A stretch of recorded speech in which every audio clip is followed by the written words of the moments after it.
So our next guest here on the Centering Esports podcast, he's an old friend of ours, met back way in his Envy days and when he lived in Dallas. He comes from the world of Counter-Strike. You can now find him playing Valorant, former Splice CS player, former Envy player, now newly signed TSM player. Welcome to the show, Drone. What is up, buddy? Not much, just hanging out inside. Thanks for having me. Dude, thank you for coming on. This is actually, we've kind of teased on the podcast for a little bit. It's been in the works, but then you've always teased like, hey, if you want to wait one more week. Yeah, the announcement and all that. I was like, it'd be probably a little bit more to talk about if he was waiting. Well, I mean, congrats for sure, dude. That's awesome. Thank you, guys. How? I guess let's start with that because that's obviously the big thing that just recently dropped. You guys signed with TSM, the full roster for Mouse Spaz moved over. Yep. How does that work out, I guess? Do they call you? Were you putting out feelers? How does that work? It's a little bit of a meeting in between. Like, obviously, some organizations are looking for teams just kind of through the grapevine, and some people actually posted on Twitter. Like Gen G, I think, posted on Twitter that they were looking for a team. So we kind of knew they were looking, and we were interested in an org. And then we kind of connected. We had some people from CS experiences have a little bit of connection. So the conversation started there and just progressed. And it was a process. Obviously, it always is to get a contract signed and all that, but it got done in the end. So. And it's interesting, obviously, the roster that you guys have, like you mentioned, it's a full CSGO roster. A little unique, though, in the sense of you have some really longtime veterans of the game that have been around coming from the old CLG days. And then a lot of up-and-comers in the sense of even yourself, Wardell, Sabrosa, although y'all have had prime experience, would be considered the younger generation of CS. How did this roster kind of come together and form? I would say it's obviously Sabrosa and Wardell were on Orglis right before the end of CS when we switched. So they knew each other, and me and Cutler were on teams together, Envy and Splice. So we had those connections. And then Cutler had the connection with Hayes from CLG. So it was kind of like we all knew each other. We all were looking to switch, and we all knew we were good and we would work together well. So, we were like, hey, let's give this a shot. We played in a bunch of tournaments together. We started winning a lot of them under that name Mouse Spaz, which is like Cutler's old CS team name before CLG. So we just went under that name and played. And we were talking to Wardell and Sabrosa, like, you guys looking to switch or anything? Because we're looking to make a roster and, compete. And they're like, yeah, actually, we might be switching. And then obviously over time we started winning more events and it went from there. We decided to be a set 5. And then the whole TSM thing, that connection happened. How early on? Oh, do you have something, Tim? I was just gonna ask: was it always a team package? Like if TSM said to you, like, Drone, we want you, but not the other 4 guys.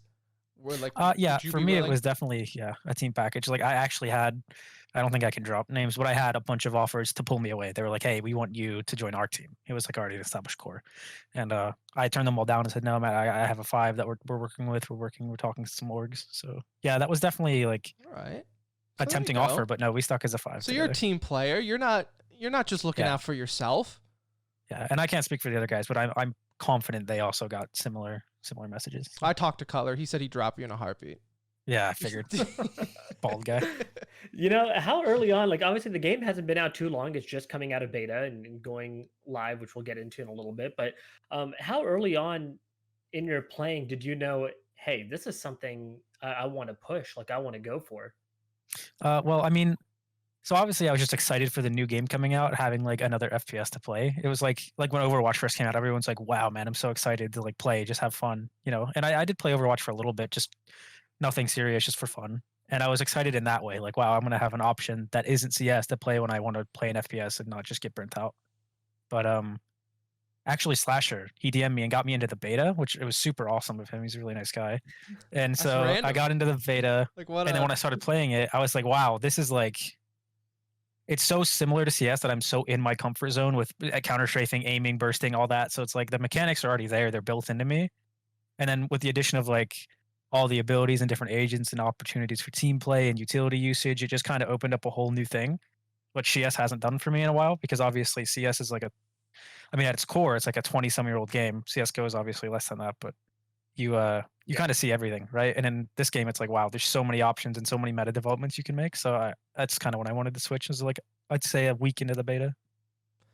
How long has it been since you've played CS? like actually open. I can tell you right now. Actually, hang on. I'll check my Steam library. Yeah, go for it. Because that's got to be a weird feeling, like a game that you probably played hours on hours every single day for however many years to. I have 9,000 playtime hours, and the last time I opened the game was April 26th, which was, I think, the day before the beta dropped. So over a Oh, month. wow. Yeah, over a month. Yeah. Is that weird? Is that a weird feeling? It's weird to have not touched the game.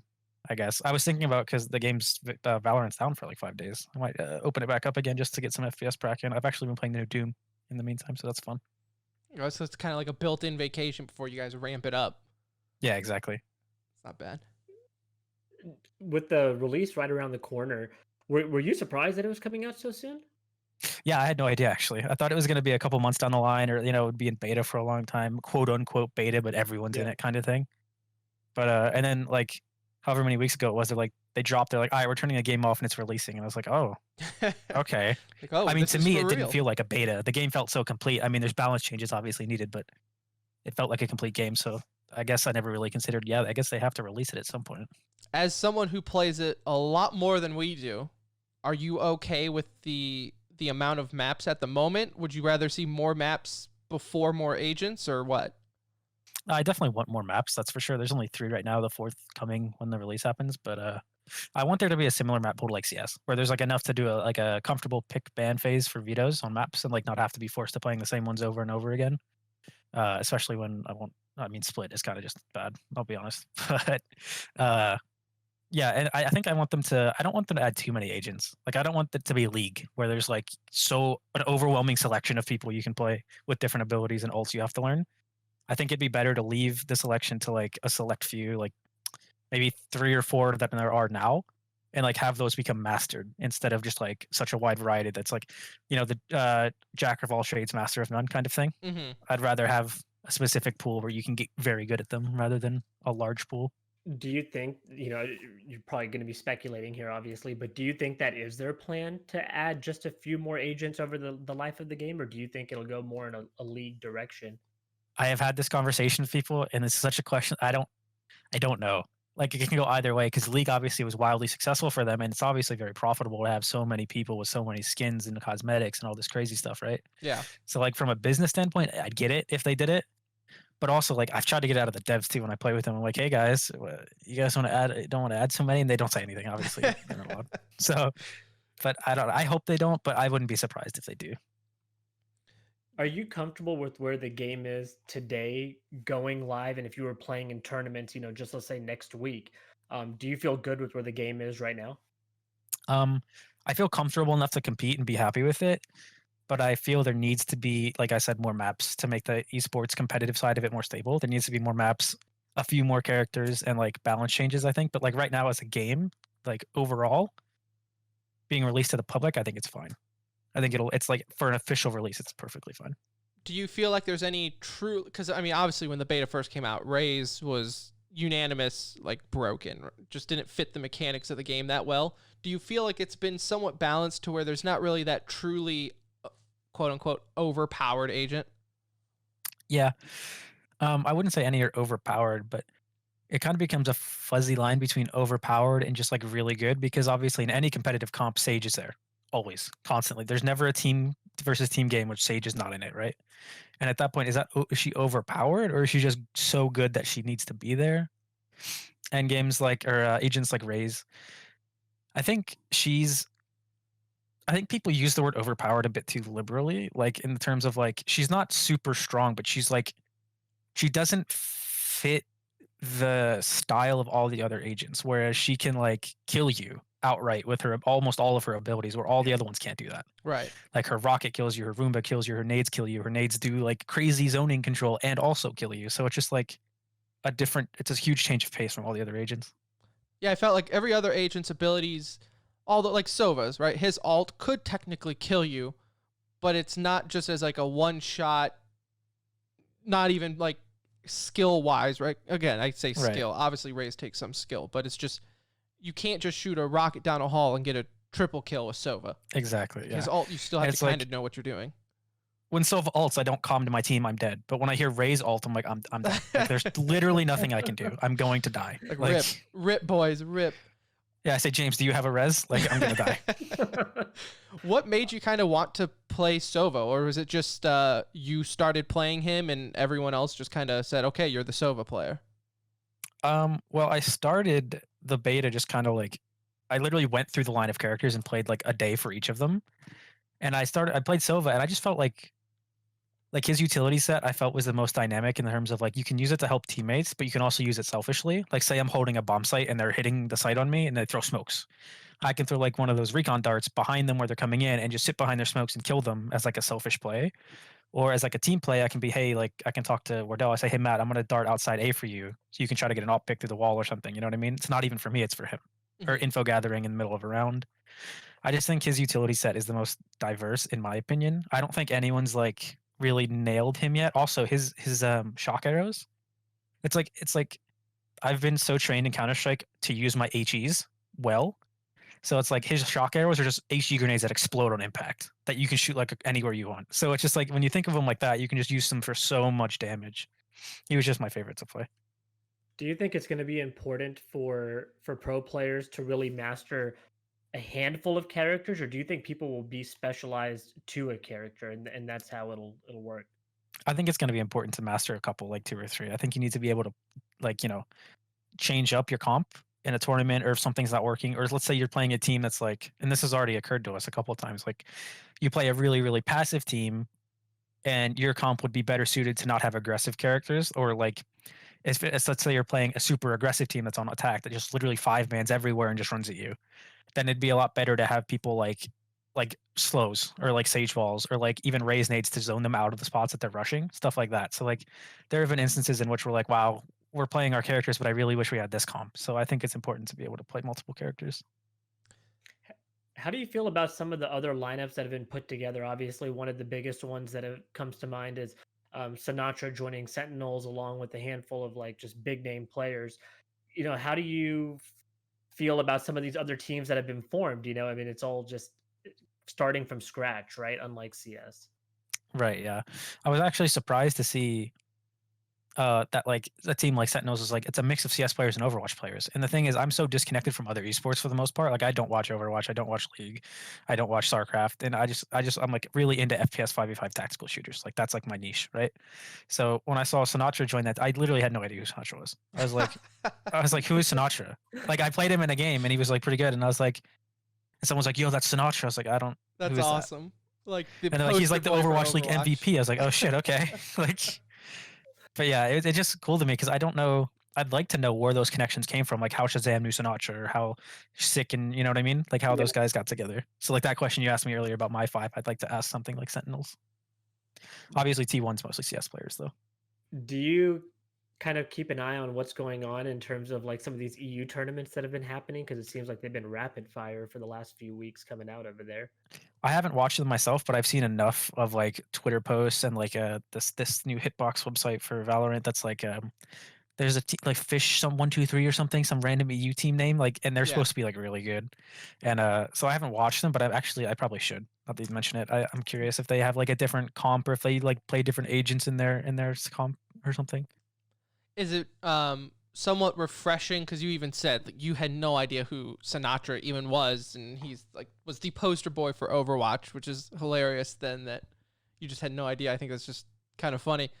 Uh, Yeah, is it refreshing playing a game where no one has that mindset of, hey, I know more than you, or I've been playing it longer than you, so you need to listen to me? Because we've heard it, like in Counter-Strike, you can have toxic teammates just from that sense of like, dude, you're 22.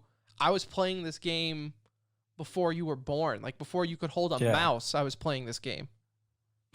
Yeah, I think that's a nice change of pace because you do get the elitists in Counter Strike that are like, I've been playing since you were in diapers. It's like, yeah, but like, and now that you're in a new game, nobody can really say that. No one can be like, oh, I know better than you. It's like, man, the game's new, everyone's learning, and that's kind of a new experience where everyone's learning. It's not one guy on the team being like teaching people. It's like everyone collectively together figuring out things, new plays, new comps, stuff like that, and it's kind of nice to be able to mingle with people from other communities as well. Like meet people from Overwatch, meet people from PUBG, like the PUBG guys, the high ground team that plays in NA. They're Yeah. really cool. They're really cool guys, and I had no idea who any of them were before this. So How has the support been from like, obviously you've been on big orgs before. You played for Envy, you played for Splice. How has it been different being with TSM?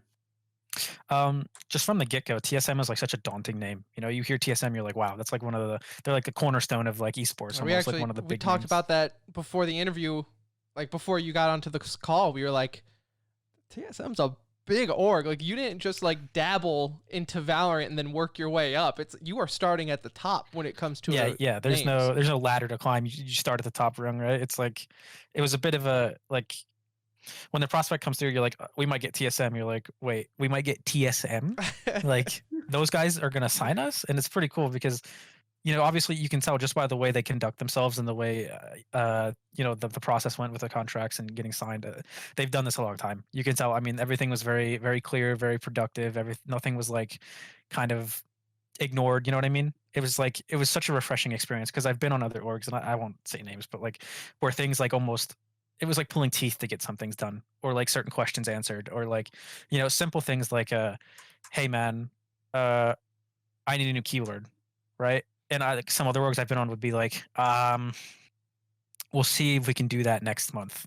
Here's But like here's a yeah, go code for for it. 15% off. Yeah, exactly that kind of thing, right? But TSM, I've been using all the Logitech stuff. I love it, but like it's so quick, it's so responsive. Like I can get a message out and then get a response in like an hour. It's so nice. I saw you got that Logitech drop already on Twitter. Yeah, that big shipment. Yeah, That's gotta be it was pretty so sweet. sick. I'm decked out right now. I got the Logitech, the Pro X headset on, the Pro keyboard, I actually really like the mouse pad. I I, was I surprised. I want you to be the test dummy for me on this with the Logitech equipment. They have the new Okay. wireless keyboard that just came out, right? Ooh, okay. And I know Skadoodle mentioned that he's also sponsored by Logitech. He's using it. So if you get one of those, let us know what you think of it. I'm I curious will to do that. see. I've been using I mean, I figure they have the wireless technology in their mice, like the Pro, right? I mean, that I have no problem using. I have no input delay. I feel great. I prefer wireless mice. So I figure if they put the same thing in the keyboard, I mean, Should surely work. if there was going to be any input delay, I'd feel it on my mouse before my keyboard, right? Yeah.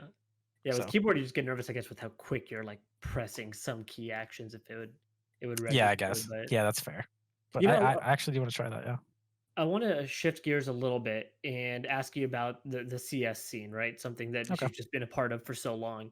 Yeah. And obviously there's been a lot of talk about the shift. We're clearly seeing it. A lot of people have moved over from Counter-Strike and other titles as well, but Counter-Strike just seems to make the most sense because of the gameplay. The Right. NA scene in particular has taken a big hit, especially with just look at the names that are on your team in particular. So do you see a long-term issue here possibly for Counter-Strike in terms of the lower tier 2 moving into tier 1 or people that were at your level trying to get onto a top tier team? Is this going to hurt Counter-Strike in terms of the growth initially or even potentially long term? Yeah, absolutely. And I think it already has, like you mentioned, like a lot of the tier two teams. I think the problem with Counter Strike is like it's so top heavy right now. Like the weight is just so unbound. Like top teams are on contracts with salaries that are like so unbelievably inflated that you like it's so unprofitable for any org, and I get it, to pick up a tier 2 team because they're not getting any return on that. They're not getting much viewership, they're not getting much, like, exposure, they're not getting many merch sales just off of tier 2 teams. Like, why would let's say, I don't know, what's a CLG? Why would they pick up a tier 2 CS team right now? There's no incentive, I mean, right? you can almost even And use so your own org, right? It was rumored for a long time TSM was looking for a CS:GO team, and maybe they still are. But I would have to right. imagine, refocusing towards They Valorant. they signed a Valorant team first. Yeah, Right. That's kind of exactly. the thing there. Yeah, and it's like, why would anyone invest in a tier 2 team right now? Because there's no return on investment. The tournament circuit favors top heavy teams way too much. It's like if they don't change something or find a way to distribute things more evenly between the top tier 1, tier 2, and a little bit trickle down, it's going to be a huge problem continuing because tier 2 CS players have no reason to stay. They'd switch, and like that's what like happened, and you see it happening with Wardell, Sabrosa, myself. You see Crashy switch. You see Brax. Well, Brax wasn't. Yeah. Brax has other incentives, Yeah. obviously, but Six switch, Shazam switches, all these people. JDM, he isn't on the team right now, but he switched. You see all these people switching over because it's just the clear better option. Do you think there are more big names to come? I think so. I haven't talked personally to anybody, so I can't confirm that even without dropping names or anything. But Yeah. I'm sure that there will be some bigger names. So like Sinatra, like there's not been a Sinatra switch in CS yet. Like Sinatra was like the Overwatch guy, right? And he Yeah. switched, but there hasn't been the CS guy who's switched yet. So I think like if someone like it'd be a big shakeup if someone like let's say like JW switches to Valorant. That'd be huge, right? Yeah. So I'm waiting for something like that to happen, but it hasn't yet, and I think it will. Just overall on this on the CS side, maybe I obviously don't have my tracker on EU as hard, but there really hasn't really been a whole lot of EU players moving over. Has there been? I haven't heard of any. I know Scream was playing with people in it. I think he might have switched. I'm not even 100% sure, but I know he's been playing it a lot. Mixwell, possibly, I guess you could Yeah, say too, Mixwell I right? think did switch, right? Yeah, those guys have switched. I have been seeing Scream play it just for fun, maybe. Like I said, I can't speak too He's much on playing that, a but lot. If he's playing for fun, he's playing a lot yeah, right he now. must be having a lot of fun, right? But, So Scream and Mixwell are also two of those guys that either have had a string of bad luck, whether they can't find the right team or dysfunction that they both ran through. But there really hasn't been that like core EU player. It doesn't seem like make the move, and I don't think that has anything to do with EU versus NA. I think you guys have just been provided a lot of good opportunities. The tournament circuit that's already taken off for Valorant has been extensive, right? Like, I mean, it feels like each weekend we're seeing a new tournament come through. Are you enjoying the pace that this is moving at right now? I mean, it must be a lot of fun coming in, and it's one after another for you guys. yeah, and obviously helps that we've won a lot of them, so it's like a Yeah. double thing. So like it was pretty much every weekend. It's like, hey, we got this going on. We got the Nerd Street this. We got the CLG Blitz Cup. We got this and that going on. And like, do you guys want to play in this? There's just so many options and so many opportunities to get more experience playing in a competitive environment against other teams, and that's nice. And it's like CS had this weird thing where they were like this, at least when you were in the pro league and you were like solidified as a team, top whatever. There would be like highs and lows. You'd be like super super busy for like a couple months nonstop playing, and then there'd be like a lull where you're not doing anything for a long time. But right now it's like consistent, and we can choose to not play in the events that we are like they're opens and stuff. There hasn't been Hmm. any like league or anything yet. So it's nice to be able to be like, all right, we can play this weekend, we can play this weekend, or we can like take time off and practice and work on things ourselves. So yeah, I'm enjoying it. Are you looking forward to, I guess, like, obviously Riot is not making their own league yet. We all assume at some point it'll be some sort of franchise league, similar to probably what they're doing with League of Legends. But initially, it's going to be up to third-party tournament organizers to really run the show here. Do you want it to be? Do you think it'll be similar to the way the CS circuit is done right now with the ESLs, and I mean you name it. There's 100 out there that could put tournaments together. Are you excited for what that's going to be like over the next year, or are you looking forward to when there's some sort of set league in place? Um, yeah, I'm excited. The only thing that made me I wonder how this works because Riot did release a statement saying that how they kind of wanted to structure their esports like like esports infrastructure moving forward was that they're going to let third party organizers take over their game for the I think they said like first year, Right. Yeah, something like something that. right It was a there. public Yeah. statement, right? Yeah. And they said and then they're going to take over and they're going to like what I mean run it all. So I'm wondering if that's going to if that's going to push companies like ESL away to say why would we invest if we're just going to get kicked out in a year? You know what I mean? Yeah, especially because Yeah. some of them have been there and done that with Overwatch. Because Blizzard kind of did the same thing, but they didn't even tell them. They just kind of said, "Yeah, you can do what you Yeah. want," and then said, "Nope, we're doing this league." So Yeah, so it makes you wonder, like, is it worth for them to come in and fully go in and like create these tournaments and these circuits and all these things if they know that it's all going to be temporary? Do you But want yeah, to see a franchise league type format, or if it's done well, yeah. But it's kind of scary because obviously Overwatch League was, I mean, not great the way it was done. yeah, But it's been yeah, shaky, to say the least. been shaky, right? But if they do it right, I think it's fine. It's just a matter of like, can you trust them to do it right? Is the thing because I mean, Riot's obviously not known for being. I mean, they do League and they do that well. They do their whole LCS thing very well. So if it's similar to that, I'm excited for it. But like, if it's, I right? guess I don't know because I don't know anyone at Riot is like ESL obviously has been there, done that. They've done it for so long, they know how to make it work.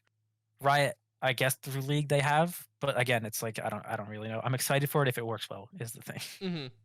Did you feel, again, I wanted you to be honest here. Did you feel the same way when you were playing CS when franchising was brought up? Because I felt like the notion within the CS community was that it's very anti-franchising, right?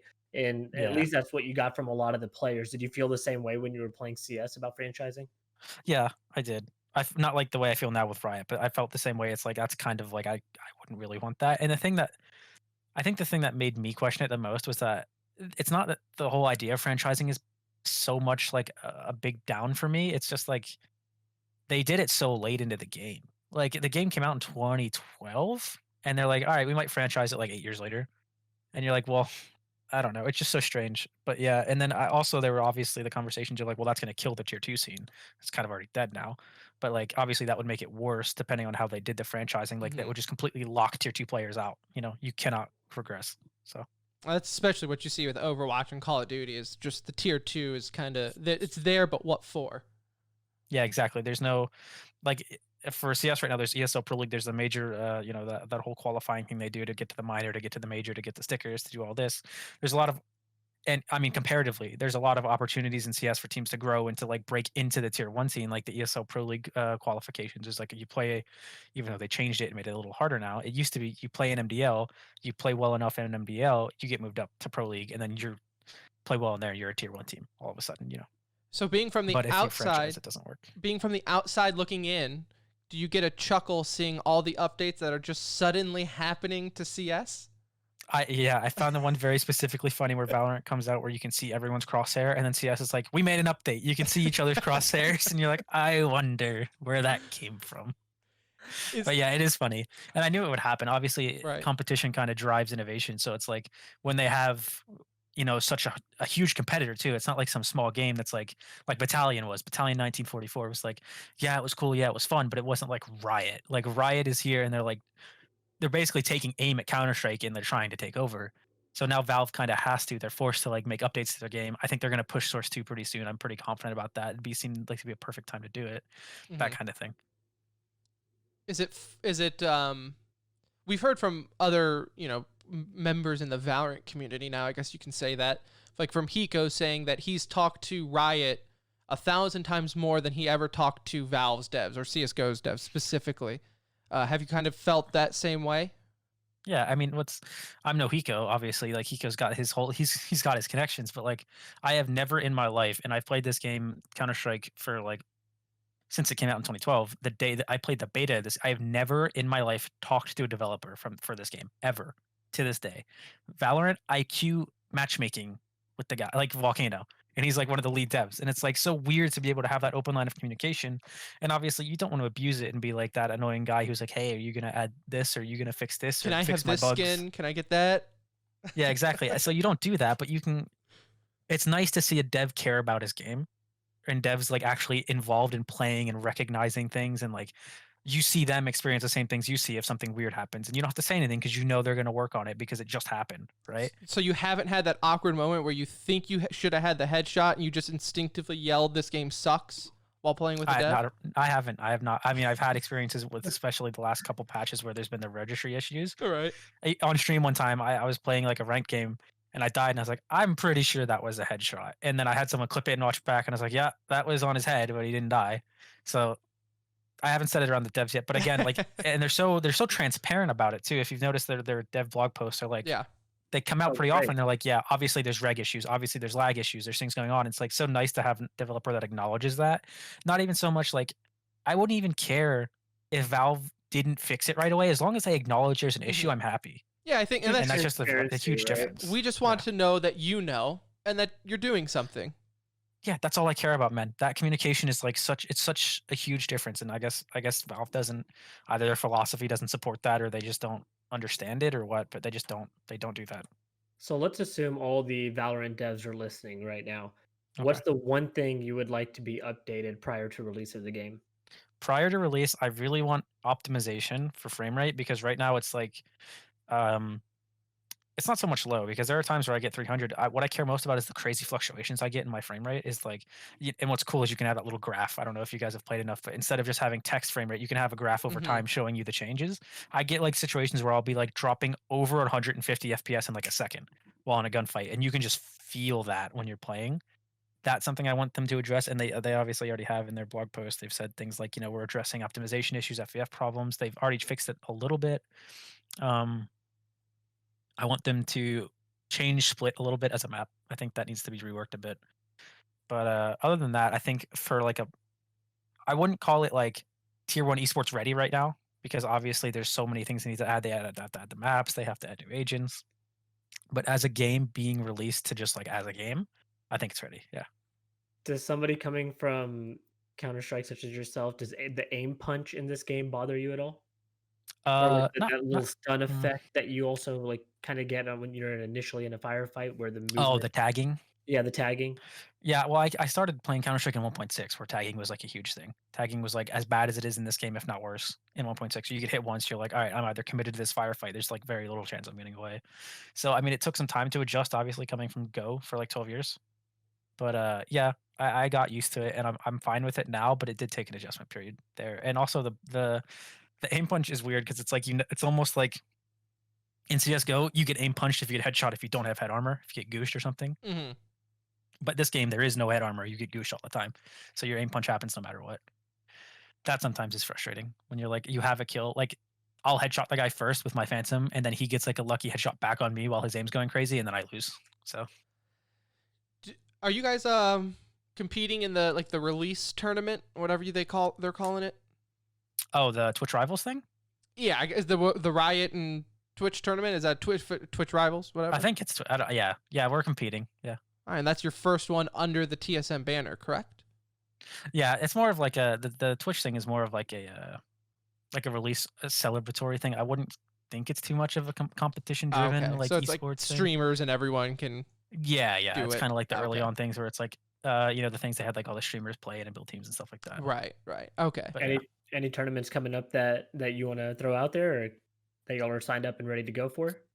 I don't know if I can actually say anything because I don't know if They have it's said okay. anything there are yet? tournaments. I don't know if I can talk about them. I'll say Okay, that. okay, All right. good deal. You ready to get back on LAN? Super. Actually, I'm so excited to see how this game plays on LAN. That's gonna be a weird thing for me. I think is like changing online is one thing, but like going to a Valorant LAN instead of a CS LAN is gonna be so. I think that's gonna be such a weird experience for me because it's gonna be like I'm so used to going to CS LANs and I know every single person there. I know everybody at the CS LAN because I played CS for so long and all these people play CS with me and I know them all. Going to a Valorant LAN, I'm gonna run into people. I'm gonna be like I'm not going to be the guy everyone knows because I played Counter Strike and I play all this stuff. I'm going to be the guy that just kind of plays Valorant, and I'm like one of you know what I mean? I don't know. It's going to be a surreal experience not knowing anybody. And That's just, yeah. It's weird to start fresh. Like it's been a while. Like you said, I think the last game that I think that you could say was Overwatch, and even that was 4 years ago. yeah, To where- no, that's crazy to think Overwatch was 4 years ago, but you're right. It is a long time ago. What was, I That's guess, weird. did you try, what was the last game before this one that you were like, maybe I'll try going pro in? I never actually gave it serious consideration to go pro in. I played Overwatch, like I said, enough casually to where I got to like one of the higher. Dude, the last time I played Overwatch, I mean, you know more about the game than I do, but like the hamster guy Yeah, was Wrecking Ball. like, what was the last time when he first got introduced? Was the last time I even opened the game. Okay, so it was a while so- ago. But like I played the first competitive season where the ranks were like numbers. You remember that? Yep. Where they weren't like they were just numbers like 70, 60, whatever, and the highest was like Yeah. 79 or something. I got like really high in those numbers. I was like up there with some of the good guys. And then I just stopped because the game became stale for me, I guess. I didn't enjoy it so much. The combat didn't feel rewarding. Like you get a Counter-Strike headshot or like a Valorant headshot, you're like nice. And you get like a headshot and that I gotta shoot him 4 more times in the head before he dies. So it's just not really I don't know. It wasn't my thing, I guess. Probably why that transition for so many CS players has been so smooth, Yeah. because it does feel rewarding like CS. Like gunplay feels rewarding in this game, and there's not many games out there I feel that give you that same type of experience. Yeah, exactly. I do I call it the one tap test. Like if you one tap someone and it feels nice, then I like the game, kind of thing. Yeah. But you can't one tap really in Overwatch or whatever other games That was it's the only one I played. one of the things I loved. I don't know if you know this, Drone, but I was a semi-pro in Rainbow Six Vegas 1 and I was 2. gonna say that game. Yeah. Yeah. I don't know if you know that was kind of a big deal. Team was Operation Minty Hippos back in MLG days. Little fun fact about me. But you could one tap in that game. It was awesome. Yeah. No, I actually enjoyed it. I played that game a little bit. Rainbow Six Siege. I played for like a couple days, and I had fun because the gunplay was rewarding, like you said, fast. It's like time to kill is really low, which is cool. and like you all are headshots. I did this one thing, man. I forget what it was called, but someone got really mad at me for it. I guess so. You start inside of like a zone. If you're defending, you can't really go outside, right? There's Right. like a well, I did this thing where it's like a 5-second timer. I ran out of the zone and killed some guys outside before the timer ran out, and I ran back in. That will upset a People lot of people in that game. They got real mad at me, dude. I was like, I don't know this game, man. I'm just killing people. You are not. That is like, I guess, a gentleman's agreement. Like, you stay inside, you don't peek outside. But yes, that, Yeah, exactly. I do know that will upset a lot of people. I have a few more questions. True or false? You're not actually a Valorant free agent unless you have it in your Twitter profile. I guess it's true. Yeah, everyone's a Valorant free agent right now, I guess. All right. And your Twitter says Drone CSGO. So are you really a Valorant pro? I am trying to get that changed, but Twitter is a mystery sometimes. And if there's anyone harder to get a hold of than Valve devs, it might be Twitter guys. So There you go. that's kind of a process. Because the thing is, I don't know if you know this, I have verification. If you switch that you lose verification Yeah. immediately. Yeah. So I'm like, I don't want to do that unless I talk to the Twitter guy. I'm like, hey, I'm just going to switch this. Can you just like pop it back on there? And as soon as I get that confirmation, dude, it's gone. The CSGO part's gone. What's going to Just be the haven't new been able name? to. Yeah, that's the thing, right? I'm sure @drone is not a thing. That's a lot of pressure. I'm gonna check. Maybe I can buy it from him. Twitter.com. Yeah, we can look. At, He's suspended. oh, well, then that should There's a probably be an chance. easy There's a chance. Hello, Twitter guys, if you're listening. account up. suspended. How do you get How a much Twitter have you account been suspended? offered for your check mark now that they are allowing you to like switch it to somebody if you choose to? You can switch it to people? Yeah, like that feature came out that like I guess you could switch it over to Really? another account. So Wait a second. Maybe I I'm can get into surprised that. that you haven't been hit at. I have not. I've gotten like over the years, I've gotten like multiple DMs of people saying, "How the hell did you get verified?" That's a thing. Yeah, And is I'm that a like- little offensive? Like, what do you mean? How the hell? I was a professional Yeah. Counter-Strike player. Give me some credit. Yeah, well, I guess I don't know, man. It's just people that like aren't involved in esports scene that message me too. It's like people that like don't follow anyone esports. They just find my account and they're like, "How are you verified?" I'm like, "Who are you? Like what?" Look at my profile, bro. Look me up. Like Google, right? Go like I mean, I think I got verified when I was on Splice. It was that long ago. Now, I will give you credit because you do have. Well, I don't know because we follow each other. Are your DMs open? My DMs are open. What's have you had any backseat Valorant gamers DM you yet saying, "Hey, I saw you playing Team Brax the other day, and you did your camera here."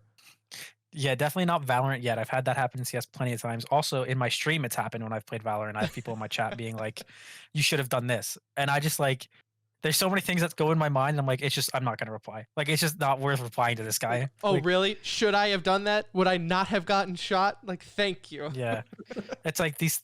It's, ooh, man, that's one thing that will like trigger somebody. It's like, man, I'm just playing the game on stream. Like, Let's try to yeah, have a good maybe time. there's like a 1,000 possibilities you can do in any situation, and you're just naming another one of them and telling me to do it. Like, That's what I always love when even in pugs, like even in our level, and we suck at the game, people are like, "Hey, watch this," and then you'll die, and they're like, "Bro, why didn't you watch it?" I'm like, "I'll ask him not to shoot me in the head next time." Is that what yeah, you exactly. Like- You're like, I was watching it. He shot me. Like, want? What do you want from me?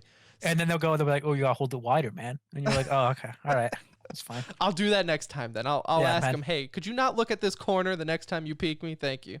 For sure, I didn't realize you never died to someone peeking you, man. My bad. I think we hit everything. Anuj, do you have anything else? No, man. Just again, like a big congrats to you. This is such an awesome step, I think, in your career. We're looking forward to following you, dude, and hopefully big things to come for you and the rest of the TSM crew. Yeah, man, thanks. I appreciate it. It's a huge thing for me too. You know, obviously TSM is like a huge brand, the big org. It's like a cornerstone of esports, and it's like kind of a surreal experience to be under them finally. So before we let you go, oh Hey. yeah, there you go. There we go. There we go. Love it. Anuj has the TSM chair. I didn't even. Yeah, he was a homer well before this. Love it. You know what? I just think they have one of the coolest, iconic logos for me. They really do, man. It- Their it- merch is insane too. Like I'm a Counter-Strike homer, and you know TSM has not been like huge within the CS:GO scene, at least as of late. They've had some teams in the past, Australis pretty much. But I love the logo. I love the look, the black and white. So it's a clean one, dude. It is clean. Yeah. I just went to their store. Yeah, they do have some pretty neat merch. So for all of our listeners, because we move the needle in esports, Drone. So Okay. go ahead and follow Drone at the moment at Drone CSGO. If you're listening to this interview in like a month, maybe not. Yeah, maybe not. Maybe just Google drone and see what comes up. Yeah, If it's not a helicopter, it's probably me. there's that. You do stream. What's your Twitch? Just twitch.tv/drone. Okay, so you got Drone on that. I did get drone on that. That's There you actually kind of impressive. How long have you had that? A couple of years. It was actually surprisingly simple. I messaged someone that I knew was a pretty big streamer, and I was like, "Hey, how do I get a Twitch name?" And he's like, "Hang on." And then I think it was Squishy Muffins who messaged me from Twitch, and he's like, "Hey, man." It's like, "Hey," I was like, "Can I get drone?" He's like, yeah, one sec." And then I got it in like that day. It's like, "Oh, okay, thanks." Just it's all about who you know. It's all Yeah, about who you basically. know. Yeah. All right, very cool. Before we let you go, if we could get a liner from you, it's just where you can state your name, your team if you want, and you're listening to the Center Ring. Hi, my name's Drone. I play TSM, or I play Valorant for TSM, and you're listening to the Center Ring.